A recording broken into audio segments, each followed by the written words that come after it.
پاکستان کی خفیہ agency ISI ہمارے ملک کا وہ ادارہ ہے جس پر پوری قوم کو فخر ہے۔ قوم کے ان جانباز بیٹوں نے دفاع وطن کی جنگ ہمیشہ دشمن کے گھر میں گھس کر لڑی اور ملک و قوم کو ان گنت بڑے بڑے سانحات سے محفوظ رکھا اور جرت و بہادری اور پیشہ ورانہ مہارت کی لازوال داستانیں رقم کی ہیں۔ اس وقت پاکستان اور اسلام کے دشمنوں کا سب سے بڑا ہدف یہ ادارہ ہے جسے بدنام کرنے کے لیے طرح طرح کی جھوٹی کہانیاں گھڑی جاتی ہیں اور الزامات لگائے جاتے ہیں۔ ان حالات میں ہمارے اس قابل فخر ادارے کے کچھ نمایاں کارنامے آپ کی خدمت میں پہنچاتے چلیں جنہیں سن کر آپ کو اپنے ایک پاکستانی ہونے پر فخر ہوگا۔ تو دوستو، آگے بڑھنے سے پہلے آپ سے گزارش ہے کہ اگر ابھی تک چینل کو سبسکرائب نہیں کیا تو اسے سبسکرائب کر لیجئے تاکہ آپ ہماری کوئی ویڈیو بھی مس نہ کر سکیں، اور ویڈیو پسند آنے پر اسے لائک اور شیئر کرنا مت بھولیے اور کامنٹ کر کے بتائیے کہ آپ کو ویڈیو کیسی لگی۔ سوویت افغان جنگ میں پاکستان کے اس ادارے نے اس وقت کی ایک عالمی طاقت کو ناکو چنے چبا دیے اور پاکستان کی سرحد پر بیٹھے روس کو نہ صرف پسپا ہونا پڑا بلکہ اس کو کئی ٹکڑوں میں بانٹ دیا۔ یہ ایک ایسا کارنامہ ہے جس سے پوری دنیا واقف ہے، مگر کچھ ایسے کارنامے اس ادارے کے جو آج تک بہت کم میڈیا پر سننے کو ملے۔ 9/11 کے بعد امریکہ پوری دنیا کی ہمدردیاں سمیٹ کر اپنے لاؤ لشکر سمیت افغانستان پر چڑھ دوڑا۔ اصل میں کس مقصد کے تحت خطے میں وارد ہوئے تھے، یہ راز بہت جلد پاکستانی حکام کو پتہ چل گیا۔ اسی لیے ظاہری طور پر امریکہ کا فرنٹ لائن اتحادی اور دوست بن کر نہ صرف پاکستان نے اس کو اس کے مکروہ عزائم پورے کرنے سے باز رکھا، بلکہ اس جنگ میں امریکیوں نے اتنا نقصان اٹھایا جس کی تاریخ میں مثال نہیں ملتی۔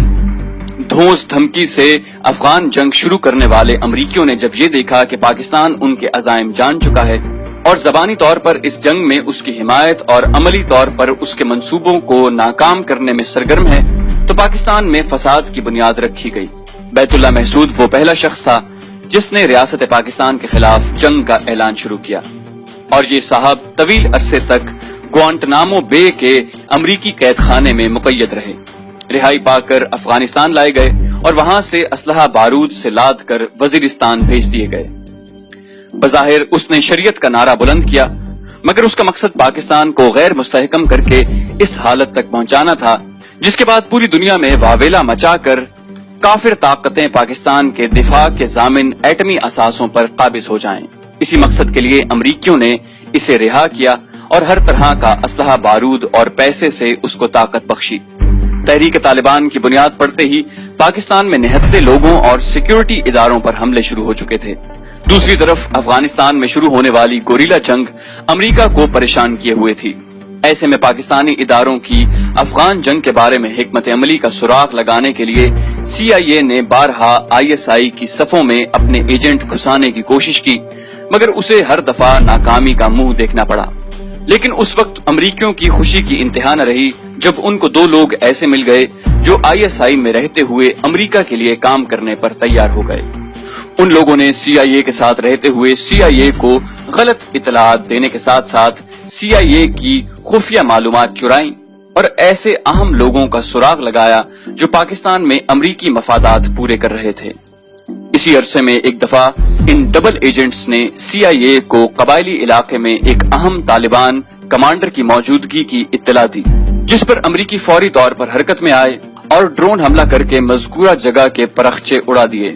لیکن اگلے دن امریکیوں کی حیرت اور صدمے کی انتہا نہ رہی جب انہیں پتہ چلا کہ اس خیمے میں انہوں نے اپنے ہی ایک اہم مہرے بیت اللہ محسود کو ہلاک کر دیا ہے۔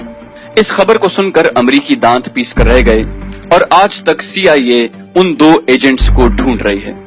افغان جنگ ہی میں شکست و ریخت کا شکار ہونے کے بعد 2011 کے اوائل میں امریکیوں نے مطالبہ کیا کہ پاکستان افغان طالبان کے ساتھ ان کے مذاکرات کا اہتمام کرے۔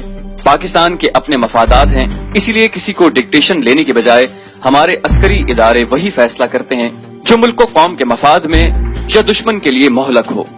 پاکستان کی طرف سے تسلی بخش جواب نہ ملنے پر برطانوی خفیہ ایجنسی نے طالبان کے ساتھ رابطے کی کوششیں شروع کر دیں۔ ایسے میں کچھ لوگوں نے بلوچستان کے سرحدی علاقے میں ایک طالبان کمانڈر جو اصل میں ISI کا اہلکار تھا اس سے ان کا رابطہ کروایا۔ مذاکرات شروع ہوئے، مختلف شرائط طے ہوئیں اور پھر ایک دن افغانستان کے مخصوص علاقے میں امریکیوں پر حملے بند کرنے کے عوض